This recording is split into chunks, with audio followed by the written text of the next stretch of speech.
We're gonna start with 2.5 cups of broth into our pot. I chose beef bone broth. Then we're gonna add in about 1 teaspoon of minced garlic, half a teaspoon of minced ginger. All right, then turn your heat on high and wait for this to come to a boil. All right, once your broth is boiling, you're gonna add in your ramen noodles. This is the brand that I use. And then you're gonna boil these until they're soft, which typically takes about 5 minutes. All right, now in a separate little bowl, we're gonna add in our miso paste. We're gonna do 1.5 tablespoons. All right, so I reduced the heat on my ramen to low and I let it cool down for a bit, and now I'm gonna add some of that to my miso paste. And then we're just gonna mix this together until the miso is dissolved. The reason that we lowered the heat is if it's too hot, it'll cause the miso to break. And then I'm doing it in the separate bowl rather than the pot just to make sure that I get it fully dissolved. And if you're not a big fan of miso, you can totally skip this step. All right, now I'm gonna add our miso back into our pot. Now I'm gonna add in 1 teaspoon of soy sauce with half a teaspoon of sesame oil. All right, now I'm gonna turn off my heat and add my veggies. I'm doing just a bit of bok choy and some mushrooms. I decided I also want edamame. Oh my gosh, guys, this smells amazing. My bowl could not get any more full, but I'm still gonna go ahead and add 2 soft boiled eggs.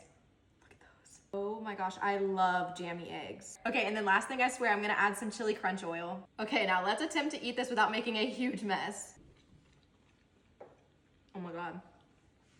That is so delicious. This is so perfect because it's literally like 40 degrees outside. All right, see y'all tomorrow.